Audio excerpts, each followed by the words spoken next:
I'm Jenny from W.Media. I'm the media production manager. And beside me is Jimmy Yu. He is the Senior VP of International Business at GDS, a leading operator of data center throughout China and Southeast Asia. And GDS is one of the selected 4 operators that the Singaporean government has relaxed its 3-year moratorium and allocate 80 megawatt capacity for new facilities. Jimmy, you are a familiar face now. We've been going back and forth because of I've been quoting you for our new article that is released in the second edition of the magazine titled Sajori Connect GDS Spearhead the Move into a New Frontier. So I wanted to talk more about the Sajori Connect, which is the core business strategy of GDS and sort of your success story and expansion, your mindset. So do tell us about the Sajori Connect strategy. Yes, thanks, Jenny. Hi, everyone. My name is Jimmy. I run the international business for GDS. It's actually so glad to be here today at the KL event. You see the crowds, right? You can feel the kind of energy of the data center industry in here. And Malaysia is a very important piece of the overall Sajori Connect. For us, the Sajori Connect starts with around 2.5 years ago in Singapore, when we first look into the region that when my customers wants to continue expanding from outside of China when they go into international markets, right? So Singapore is always kind of the natural first choice. But at that time, it was sits right in the middle of the Singapore data center moratorium, in which it doesn't allows you to build mega data centers and fulfill a lot of customer demands. Right? So we've been talking very closely at that time with Singapore government, asking about when you're going to open. And through that discussion, there is locations like Johor, locations like Batam in Indonesia come up, and they have making recommendations saying that why don't you setting up a remote data center. At that time, the concept is still remote, and then connecting back to Singapore and still serving the region. In the way, it will be enhancing Singapore still as a hub, but you can using rich resource locations to do that, right? So I also think that kind of is a prototype for them to think about their CFA, how they strategize their CFA and how they launching that. And then GDS kind of looking into within those countries, what will be our rightful partner, what we can do. Data center is a quite unique business that combined with real estate, technology, connectivities, right? So naturally that you will need to go for those more readiness locations, right? So Johor is the first location within the Sajori Connect strategy that we pick. That was actually 2021 September. We secured a land plot in Nusa Jaya Tech Park, only 6 kilometers away from the second link Tuas Bridge between Singapore and Malaysia. And then the connectivity between the Nusa Jaya Tech Park to Singapore major IX, like Equinix SG1 or Global Switch, is roughly around 1.1 to 1.5 milliseconds. So that's a very good condition. You can even consider that as one region for that sake. So, and then we start the journey in Nusa Jaya Tech Park. Then at the same time, we've been talking with Batam government on the Indonesia side. And we also, in 2022, set our first footprint in Batam, Indonesia. But that one will be slightly different from the Malaysia strategy, because Malaysia, we got an opportunity to do a very larger scale. Indonesia, the Batam is still an island, but it got a lot of rich access of subsea cables coming in, right? And Indonesia government also making new policies last year that for any new international subsea cables, only going to 4 locations, which Jakarta is actually not in that 4 location. And one of the key location is Batam, because of the close geographic location to Singapore, and be able to use Singapore as a bridge for them to promote Batam to be a kind of digital and network hub, right? And then at the beginning of last year, Singapore government opened up for the CFA. Right, and there's a quite long process, I will say, and also very, very competitive environment. You will see that people do want to build in Singapore. The CFA feedback is very overwhelmed, right, and that's why it took them a bit time to go through all the applicants process review, right. We're very fortunate and very honored to get this CFA quota, well, what we did is very much like what we said in this Sejuri Connect strategy, is that we are trying to use Singapore as a hub, but connecting back with the region, right, to be able to promote this whole area. Yeah, I think that's kind of the overall for our strategy. That's a really good explanation there. What strikes me, you talked about the CFA quarterly allocation. Sustainability is one of the key issues that the Singaporean government has placed this regulation. How does the Sejuri Connect link to the sustainability issues, agendas that the Singaporean government face right now? How do you execute or explain your plans for expansion with that in mind? Thanks, Jenny. That's a very good question. Actually, our view of sustainability look into probably two aspects. One is the normal systemic aspects in terms of the how you can make it green, how you can make your carbon neutral in the way that how you using energy, right? So that's one aspect.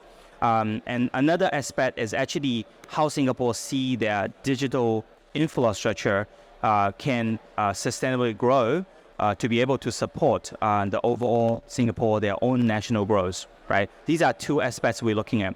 On the renewable or green aspect, indeed that Singapore has limited resource, and a lot of these requires a G2G level on whether they can get a reliable and long-term source of renewables. Last year they've been talking about hydrogen as their national strategy. EMA during their Singapore Energy Week launched that, and I do see a lot of pilots and proof of concept of design has been work surrounding that asset. So that part Singapore, I will say, continue doing. In terms of my CFA, I think probably together with all the other awards that we have a goal we have to achieve, and we have our commitments we need to do with our Singapore government. So there is going to be a roadmap that we start using we will say brown power or the power from the grid, and a roadmap to transmit into how we can reduce our carbon in a certain time frames, or eventually going to 100% renewable, right? So these are things we have to, but on that front, we have to work together with Singapore government closely, because government will also need to work out their national energy strategy, how they can get, whether it's a reliable green energy from Malaysia, hydro power from Sarawak, or natural gas or lower carbon from Indonesia, right? So this is going to be an overall strategy for Singapore government. And on the second front, I will say that's the Sejuri Connect place in that part is Singapore want to continue remain as a regional hub. That intention is very clear, and they have all the means to do that, right? And then people do want to be in Singapore to enjoy the talent, the rich connectivity, and also the stable government with all this, right? But they lack of resource, the land, the power, the water, and all this. So the Sejuri Connect, that completes the puzzle that you can do a larger scale deployment in the surrounding countries. Like say, for example, in Johor, now you see Johor is really popular, a very hot destination for data center investors and operators go in, right? So you do have an opportunity in Johor that you can build 100 megawatt, 200 megawatt of campus. So how is GDS overcoming these challenges to do business in Johor, expanding in Johor, given despite the potential right now, it's barren? Yeah, so I think people, Jenny, I agree with you that when they come to a country or a place they don't know, they have perceptions, right? So for us, as I would say, one of the pioneer going to the country and doing larger deployments, my own experience is, yes, if you want to compare to China, if you want to compare to Singapore, the infrastructure level in, say, Johor is probably not there yet. But when you build data center, it's not a 5-star hotel or you need a fancy or the fancy premises campus, right? So data center is a mission critical infrastructure. You will see interesting enough that a lot of those big hyperscalers, they were built in very peculiar locations like desert, in desert or in somewhere close to the Nordic, right? So these data center sectors, in my view, actually fits quite well with what Johor can offer. First, they got MP land, right? They have enough of land banks, and then second, they do have the energy and power grid, right? Johor has a quite rich power grid and stable power grid in the area where the people can just in a very short time frame, they can tap and use it, right? So these are very critical from the land and utility perspective. Then in terms of the road access and in terms of the connectivities, I agree. It takes times to build and to get the infrastructure to be ready, right? One of our strategy is when we first go into Johor, we looking into a more ready location.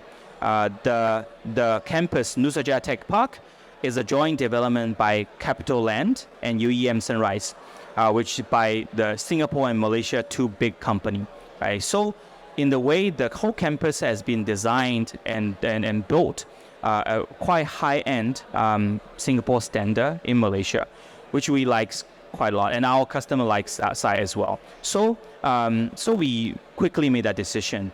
And obviously other infrastructure you have to build up, but I would say give time, these infrastructure will be there. We have strong confidence into Johor, not only just Nusajaya, some other locations, Sadana is here. I believe that these locations are all going to be attractive and promising in the years to come, that to be able to become a very important data center hub for people to deploy their mission critical facilities. Let me have a follow-up question then. What is the time frame of the vision that you're seeing? I know that there's going to be golf courses. Although you say data centers are not like a 5-star hotel, the development in that area is vastly growing. So what is your vision for instance, in 5 years, I see this in Johor. What is that vision in your head when you expand investment in Johor? I will say the Johor government is a very, very diligent government when I've been working with them. And I will see the strategy they are making is to forming some clusters, which that actually a very, I would say a very clever way that to aggregate and consolidate your infrastructure, your utility, your land, right, into certain locations. I would say Nusajaya is become one of those locations. Sadana is one of those locations, right? And then they will still have to balance it out, right? I start seeing the Johor government has been also carefully looking into how they plan their developments in the next 5 to 10 years, right? So currently, data center is quite booming. There is a lot of developments, a lot of builds, right? And we are also very confident and very committed into the locations we go in, right? It's just that I see it will be strike a balance on how you will continue attracts for people to go into Johor versus that how the Malaysia government view the balance of the other developments they will have in the region, right? And then we also have to take in a serious consideration about the energy usage and also how the sustainability, right? Because any markets we see are like a data center hubs, all the big metropolis that like Tokyo, like Singapore, like Shanghai, Beijing, once it grow into a certain stage, it will be naturally constrained into those resources, right? As much as Johor can offer, there is still going to be limit and they have to carefully allocating what will be the ways to, right? So the balance will be, I would say, government and also industrial players like us, customers, we will work together and to see what we can make this market attractive and really one of the center of the APAC hub, and then at the same time have a sustainability and long-term growth. Now, as part of the Sejuri Connect strategy, you've been working with multiple other, regional governments like Johor, Malaysia government, and you can compare from one government to another. What are some of the cultural aspects? What are some sensitive issues? You see some distinct factors when you work with these governments. Can you share us your experience while working with Malaysia government, which is keen on the digital transformation? Sure. This is it's a bit sensitive, but I think I'm willing to share some of my real experience by we doing the business in this region over the last 2.5 years, 3 years. Basically, I'll say most of the government here in Malaysia, Singapore, Indonesia are very pro-investment and very pro-developments about that. And Singapore government, more so, they are very transparent, and they have systems you follow through to look. I think that's why people like Singapore business environment, right?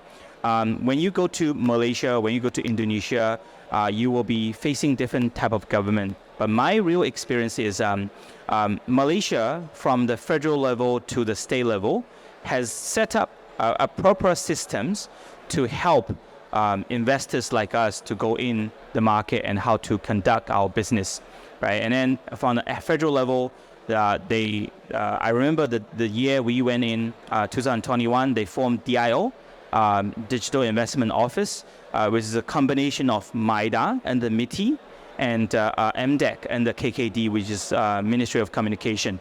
That joint force helps a lot to pave the way that get people to understand what's the Malaysia environment, right? What rules you have to follow, but what incentives you can get in terms of the policy, regulation, tax, and all this, right? And then on the state level, there is like Invest Johor state government, all these agencies that are also working hand in hand with you in terms how you can actually put in your executions, right?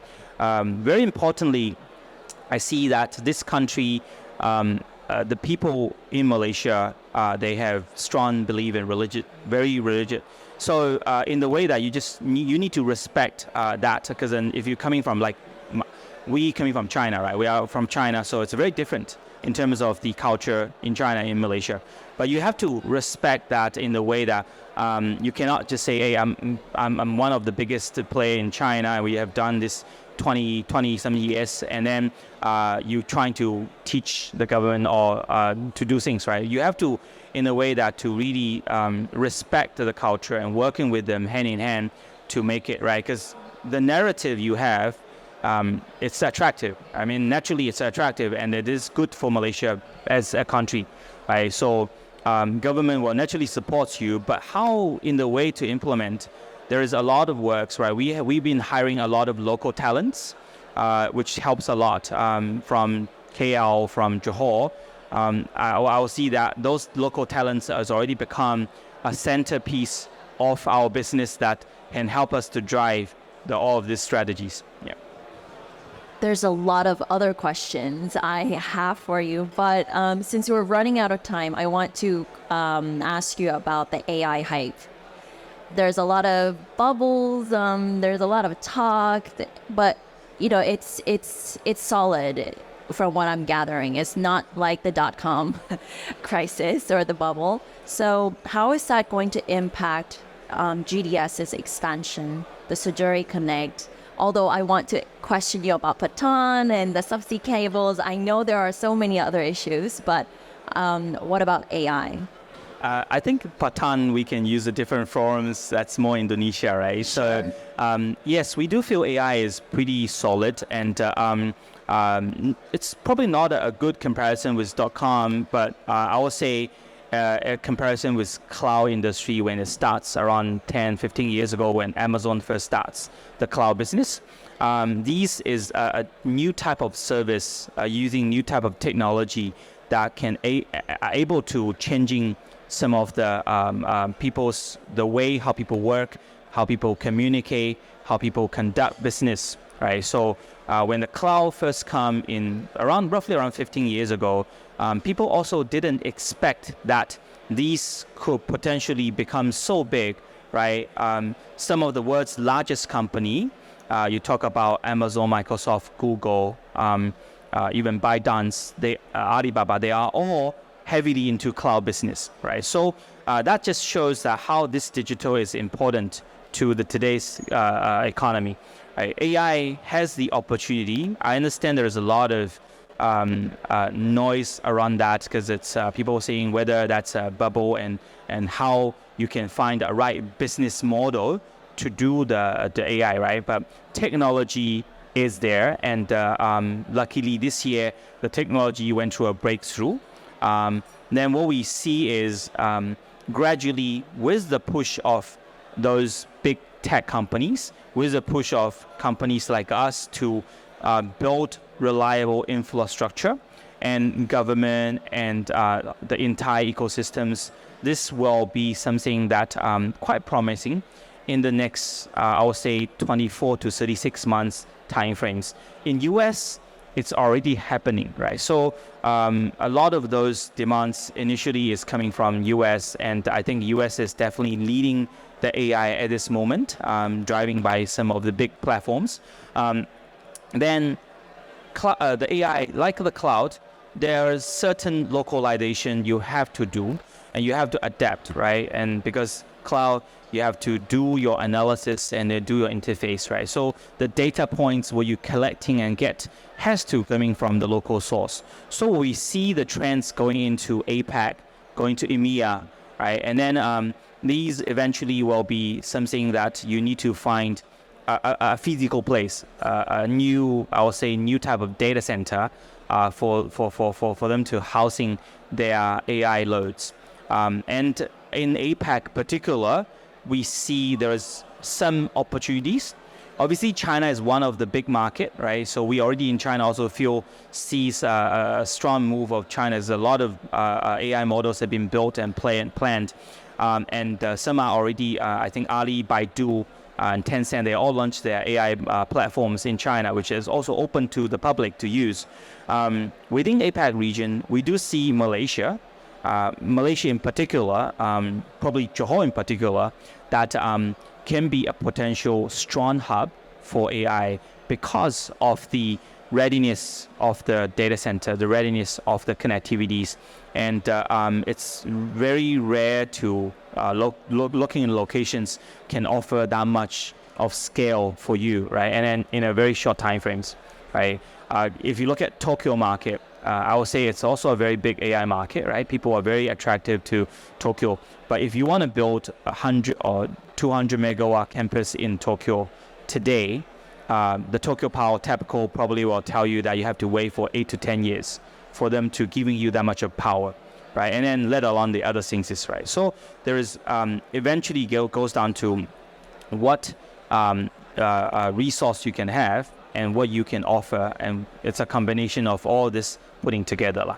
So we think AI is real, and we are quite confident into how they can grow. And with the industry, I mean, today there's a whole community here. I think with the whole community industry push, we hope that we can bring this into Malaysia and let Malaysia to become a major hub. Yeah. Thank you, Jimmy.